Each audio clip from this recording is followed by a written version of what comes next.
প্রয়াত রাষ্ট্রপতি জিয়াউর রহমান হত্যায় সরাসরি জড়িত পলাতক মেজর মোহাম্মদ মুজাফফর হোসেনকে ৪৫ বছর পর আটক করেছে DB police.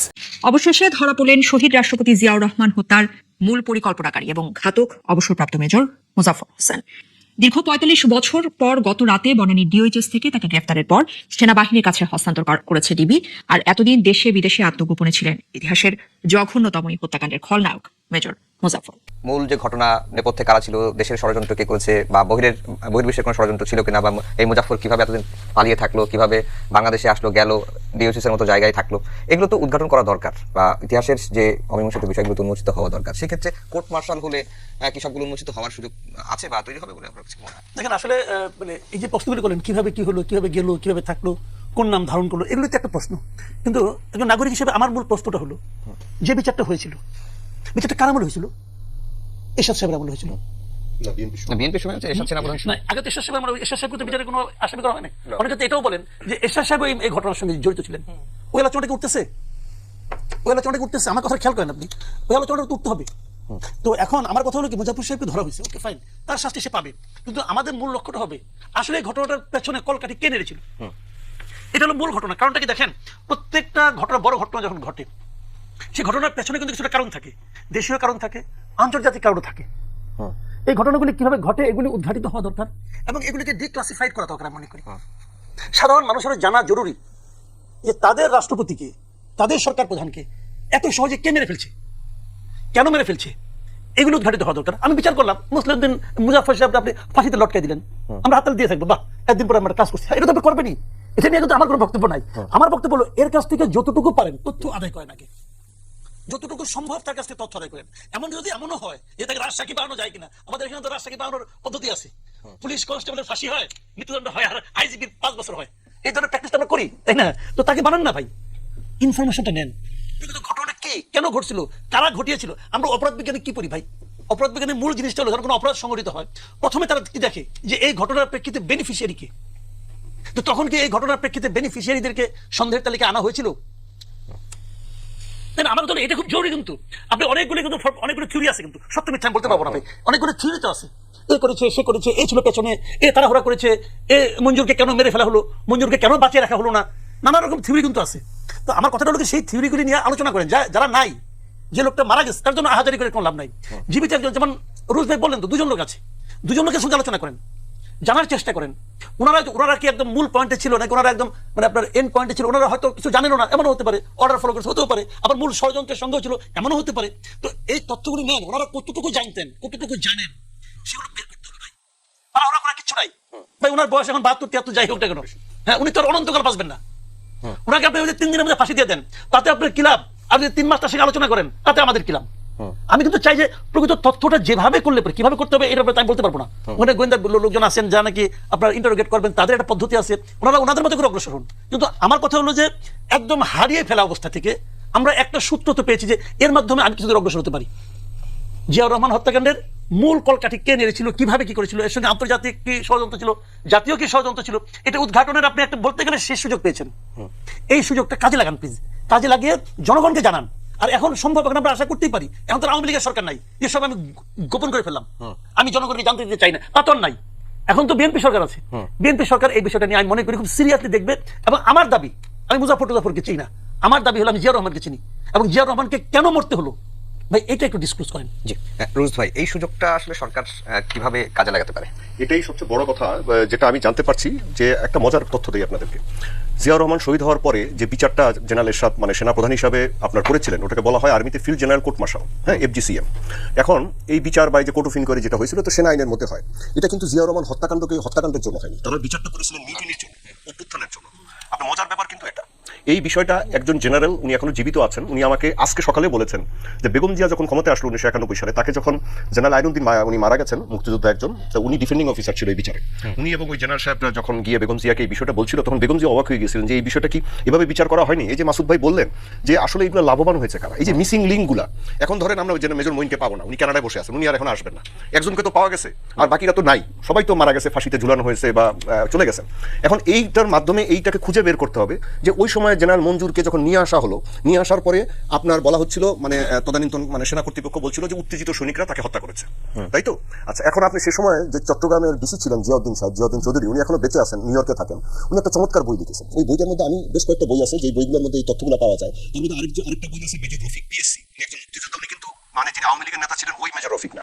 Major Rafiq PSC, ওনার একটা বই হচ্ছে নাম হচ্ছে 81 রক্তাক্ত অধ্যায়। এই বইটার মধ্যে বেশ কিছু তথ্য আছে, আর এই যে জিয়াউদ্দিন সাহেবের এটার মধ্যে তথ্য আছে। জিয়াউদ্দিন সাহেবের এই তথ্যটার মধ্যে উনি বলছেন যে জেনারেল মঞ্জুরকে নিয়ে আসার পরে যে ঘরটাতে আটকে রাখা হয়েছিল, ঢাকা থেকে একজন সিনিয়র অফিসারকে পাঠানো হয়। সেই অফিসার গিয়ে তাকে বাথরুমে নিয়ে যেয়ে এই মাথাতে গুলি করে মেরে ফেলে। এবং আমি আমার সাংবাদিকতা জীবনে এই তথ্যটা খুঁজে বের করার জন্য আমি বেশ কিছু সিনিয়র অফিসারের সাথে আমি কথা বলেছিলাম, এবং আমি নাম প্রকাশ করতে চাই না যেহেতু সারা চান না, এবং ওনারাও কিন্তু একই রকম কথা বলেছেন যে ওনাকে জেনারেল মঞ্জুরকে এভাবে মেরে ফেলা, এই যে কেন মেরে ফেলা হলো। তারপরে আসেন জেনারেল জিয়ার যে পিএস ছিল আপনার কর্নেল মাহফুজ, যাকে জেনারেল জিয়া খুবই স্নেহ করতেন, কেন একসাথে মুক্তিযুদ্ধ করেছেন জেনারেল জিয়ার অধীনে। কর্নেল মাহফুজকে এই মানে কোর্ট অফ ইনকোয়ারি শুরু হওয়ার প্রায় মনে হয় মাস 3 পরে জেনারেল এরশাদের নির্দেশে এই মামলায় ঢুকানো হয়, মানে এই কেসে ঢুকানো হয়, এবং পরে ওনার ফাঁসি হয়। অনেকেই বলছেন যে আসলে কর্নেল মাহফুজ কি জড়িত ছিলেন না কিছু চাপা দেওয়ার জন্য এটা করা হয়েছে, এরকম অনেক কিছু আছে। মানে ওই যে বলছিলেন যে তত্ত্ব, আপনি বলছেন যে বিচারটা হয়েছে ব্যর্থ সামরিক মিউটিনিকে কেন্দ্র করে, হত্যার তো বিচার হয়নি, হত্যাকে লক্ষ্য করে বিচার হয়নি। মানে ওনারা করেছেন জানেন মিউটিনির শাস্তি হচ্ছে মৃত্যুদণ্ড। ওনারা একটা অভ্যুত্থান হয়েছে, আপনি যে কোনো সেনা অভ্যুত্থান হলে সেটা শাস্তি হচ্ছে সামরিক আইনে এরকম মৃত্যুদণ্ড ধরতে পারে। এই যে মুজাফফরের তো কোর্ট অফ ইনকোয়ারি হয় না, তাহলে কোর্ট অফ ইনকোয়ারি ওনার শুরু হয়েছিল, কিন্তু যেহেতু উনি ডেজার্টার ছিলেন, পালিয়ে গিয়েছিলেন, পরে আর ওনার বিচারটা হয়নি। এটা জানা যাচ্ছে যে ওনার বিচারটা হয়নি। এখন যে প্রসঙ্গটা আপনি আপাকে করেছিলেন যে ওনার এই জিনিসটা কি করা যায়, এখন করা যেতে পারে যেটা, এটা যেহেতু উনি সেনা সদস্য ছিলেন, ওনার বিচার সেনা আইনের মধ্যেই হবে। কিন্তু ওই যে মাসুদ কামাল ভাই যেটা বললেন, আমিও গতকালকে এগুলো বলে আসছি যে এই মিসিং লিঙ্কগুলো আমাদের, হারানো সূত্রগুলো আমাদেরকে এখন পেতে হবে। এনাকে খুব নিরাপদে রাখতে হবে যাতে এনার কেউ ক্ষতি করতে না পারে। ঢাকা সেনানিবাসে খুব ভালো জায়গা আছে, লগ এরিয়া আছে, লজিস্টিক্স এরিয়া আছে, যেখানে সাধারণত কাউকে আটক করলে, কোনো সেনা অফিসারকে যদি গ্রেপ্তার করা হয় বা আটক রাখা হয়, তাকে কিন্তু লজিস্টিক্স এরিয়ার আন্ডারে রাখা হয়। তাকে সেখানে রাখা হয়েছে বলে আমি জানি। তাকে এই ঢাকাতে সুরক্ষিতভাবে রাখার ব্যবস্থা আছে, তার কারণে এখানে ডিজিএফআই হেডকোয়ার্টার আছে, আর্মি ইন্টারোগেশন সেল আছে, মিলিটারি ইন্টেলিজেন্স আছে, সবকিছু ঢাকাতে। সুতরাং এটা একটা মোক্ষম সুযোগ যে আমরা হয়তো একটা স্বাধীন তদন্ত কমিশন গঠন করতে পারি। এই স্বাধীন তদন্ত কমিশনটার মধ্যে আপনার আমাদের সেনাবাহিনীর ঊর্ধ্বতন কর্মকর্তারা থাকতে পারেন বা সংশ্লিষ্ট কর্মকর্তারা থাকতে পারেন, প্রতিরক্ষা মন্ত্রণালয়ের, স্বরাষ্ট্র মন্ত্রণালয়ের কর্মকর্তারা থাকতে পারেন, গোয়েন্দা সংস্থার কর্মকর্তারা, সশস্ত্র বাহিনী বিভাগের, এরা থেকে এই জিনিসগুলো, এবং যারা এখনো বেঁচে আছে যে আমাদের যে সিনিয়র অফিসাররা, তাদের সাথে কথা বলে তাদের সাথে তথ্য নেওয়া যেতে পারে, এবং এই জিনিসটা উদ্ঘাটন করা যেতে পারে, এবং তারপরে এই বিচারিক প্রক্রিয়াটা কি হবে ওনারা ঠিক করবেন। কিন্তু এটা সেনাবাহিনীর মধ্যে হবে, ওই আইনের মধ্যে হবে। এটা কিন্তু সিভিলিয়ান কোনো কিছুর মধ্যে এখন হতে পারবে না। যাদের আগেও বিচার হয়েছে সেনা আইনে হয়েছে, এখন এটা তাদের ব্যাপার, তারা কিভাবে কোনো সরকার কি ডিসিশন নেবেন। কিন্তু সবচেয়ে বড় ব্যাপার হচ্ছে আমাদেরকে এই যে হারানো সূত্রগুলো খুঁজে বের করা, যে কারা এটা করেছিল। আপনি 91 সালের পরেও কিন্তু চেষ্টা করা হয়েছে, তারপরে কিন্তু তখন জেনারেল মঞ্জুরের ভাই অ্যাডভোকেট একজন ছিলেন, ওনার নামটা আমি মুহূর্তে ভুলে যাচ্ছি, উনি কিন্তু একটা মামলা করেছিলেন জেনারেল মঞ্জুরের হত্যাকাণ্ড নিয়ে। পরে এই যে আমি মেজর জেনারেল লতিফের কথা বললাম, যিনি ডিজিএফআই ছিলেন, তাকে কিন্তু আটক করা হয়েছিল, পরে আবার উনি কিন্তু মুক্তি পেয়েছিলেন। পরে আর এই মামলাটা কিন্তু আগায়নি, কোন একটা রহস্যজনক কারণে আগায়নি। মানে জেনারেল এরশাদ এর ভূমিকা কি ছিল, তদানীন্তন সেনা কর্তৃপক্ষের কার কিরকম, ঊর্ধ্বতন কর্তৃপক্ষের কি ভূমিকা ছিল, এগুলো নিয়ে কিন্তু সেনাবাহিনীর মধ্যে অনেক কথা আছে। বাইরেও যারা এগুলো নিয়ে গবেষণা করেছেন তারাও এগুলো নিয়ে কথা বলছেন। অ্যান্থনি মাসকানাসও বলছেন, এই ব্রিগেডিয়ার শাখাও তো তার একটা বইয়ের মধ্যে এগুলো মানে এনেছেন। যারা সাংবাদিকরা এগুলো নিয়ে সিনিয়র আগে যারা ছিলেন লিখেছেন, তারাও কিন্তু এগুলো নিয়ে প্রশ্ন করেছেন। এই প্রশ্নগুলোর পাওয়ার শেষ সুযোগ মনে হয় এই মেজর মোজাফফরের কাছ থেকে। এই সুযোগটা যেন আমরা না হারাই, তাকে যেন সুরক্ষিতভাবে রাখা হয়, তাকে ভালোভাবে রাখা হয়, এবং মানে যেহেতু একজন বয়স্ক ব্যক্তি, তাকে জেরা করে তার কাছ থেকে যতটুকু পারা যায় এই হারানো সূত্রগুলো উদ্ধার করা দরকার, এবং এটা জাতির জানার অধিকার আছে। তার কারণ একটা জেনারেল জিয়াউর রহমানের মতো একজন জনপ্রিয় রাষ্ট্রপতি, একজন মুক্তিযোদ্ধাকে এইভাবে হত্যা করা হয়েছে, যা বাংলাদেশের ইতিহাসের মোড় ঘুরিয়ে দিয়েছিল, এবং এটার সাথে ভিনদেশী শক্তি জড়িত আছে। যদি জড়িত না থাকতো তাহলে আকাশবাণী থেকে তার মৃত্যুর খবর প্রথম প্রকাশ করা হতো না। আর যদি জড়িত না থাকতো তাহলে এই যে এদেরকে অপরাধীদেরকে ভারতে আশ্রয় দেওয়া হতো না। তাদেরকে আশ্রয় দেওয়া হয়েছিল, এরকম বহু অপরাধীকে ভারতে আশ্রয় দেওয়া হয়, এখনো দেওয়া হচ্ছে। কেন দেওয়া হয়? আপনি যদি জানেন যে পার্শ্ববর্তী রাষ্ট্রের একজন প্রেসিডেন্টকে খুন করে আসতে পারেন, ভারতের কাউকে খুন করে আসলে আমাদের দেশকে আশ্রয় দেবে? আমরা আশ্রয় দিব না। এখন আপনি বলতে পারেন থাইল্যান্ডে গিয়ে পালিয়েছিলেন, এরাও ভিন্ন নামে গিয়ে পালিয়েছিলেন। থাইল্যান্ডের হয়তো অত খোঁজ রাখেন, এরা আমাদের পরবর্তী সরকারে যে মাসুদ কামাল ভাই যেটা বললেন যে এর সাথে চলে আসছিলেন, এর সাথে এসে কিছুই করেননি, পরবর্তীতে এগুলো সব ধামাচাপা দিয়েছে। কোন অফিসার কি, এই যে আরো দেখেন, কিন্তু রুশ ভাই এই যে সার্ভিং সেনা কর্মকর্তাদের বিচার, যদিও এটার সাথে রিলেটেড হবে কিনা, যে আন্তর্জাতিক অপরাধ ট্রাইব্যুনাল তো হচ্ছে, হ্যাঁ, সার্ভিং সেনা কর্মকর্তাদের বিচারও আন্তর্জাতিক অপরাধ ট্রাইব্যুনাল আইনে তো হচ্ছে, এবং ওইটা হচ্ছে এটা হচ্ছে স্পেশাল ল, ঠিক আছে। ওইটা অন্য এই ক্ষেত্রে, হ্যাঁ, আপনি যখন মিউটিনি করবেন, মিউটিনির বিচার সেনা আইনে হইতে হবে। আপনি যদি বাইরে একজনকে খুন করেন তাহলে সেটা আপনি সিভিল ক্ষেত্রে, তাও সেনাবাহিনীর অনুমতি সাপেক্ষে তাদের কোর্ট অফ ইনকোয়ারির পরে আপনার এটা সিভিল ক্ষেত্রে আইনে হস্তান্তর করা হয়, হ্যাঁ, আইন আদালতের কাছে হস্তান্তর করে। এই ব্যাপারটা আপনার কোনো সুযোগ নেই। আপনি যেটা হতে পারে যে বললাম যে একটা স্বাধীন তদন্ত কমিশন গঠন করা। এখানে আমি আরো একটা সূত্র দেই, ওনার কথা সূত্র ওনারও। এই এফজিসিএম এর জেনারেল এরশাদ যেটা গঠন করেছিলেন, তার প্রধান ছিলেন major general Abdur Rahman, general এরশাদের খুবই ঘনিষ্ঠ। জেনারেল এরশাদ যখন মার্শাল ল জারি করেন 24 মার্চ 1982 সালে, তখন উনি সাভারের জিওসি ছিলেন, এবং উনি কিন্তু এই মার্শাল লর জন্য বড় ভূমিকা পালন করেছেন। পরে ওনাকে জেনারেল এরশাদ রহস্যজনকভাবে হঠাৎ করে মার্শাল লর পরে ওনাকে ফ্রান্সের রাষ্ট্রদূত করে পাঠিয়ে দেন, এবং সেখানে উনি অকস্মাৎ মৃত্যুবরণ করেন জেনারেল রহমান। তার মৃত্যুটা ঘিরেও কিন্তু বিতর্ক আছে। যে উনি কিন্তু ওই তদন্ত মানে ওই কোর্ট মার্শালের প্রেসিডেন্ট ছিলেন, সুতরাং ওই লিঙ্কও কিন্তু গায়েব করে দেওয়া হয়েছে। জি, ধরেন স্বাধীন তদন্ত কমিশন গঠিত হলো, সকল অমীমাংসিত তথ্য উন্মোচিত হলো, কিন্তু এর সঙ্গে যাদের নাম উঠে আসবে স্বাধীন তদন্ত কমিশনে তাদের বিচারটা কিভাবে হবে? কারণ তার তো মামলাই করা হয়নি এখন পর্যন্ত। সেটা আইনের যে বিধিবিধান যেগুলো আছে সেগুলো খুঁজে দেখা হবে, এবং সেই ব্যাপারে আমাদের দেশে তো অভিজ্ঞ মানুষ আছেন, বহু মানুষই আছেন।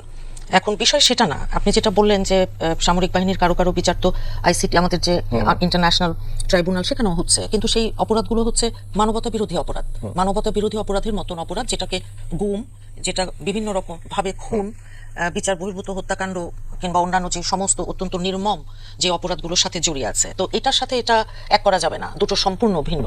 আর উনি যেটা বলেছেন যে ইনফরমেশনগুলো আমরা দেখছি যে মিউটিনির জন্য বিচার হয়েছিল, হত্যাকাণ্ডের জন্য বিচার হয়নি। আর যেহেতু তারা আপনার সামরিক বাহিনীর কাজে, এরা তো সুশৃঙ্খল ওনারা বাহিনী, সেখানে ওনাদের যে আইন আছে সেটা ওখানে বিশেষ আইন, সেটা সেখানে আসলে অ্যাপ্লাই করে। একজন আইনের মানুষ হিসেবে আমি এইটুকুই জানি।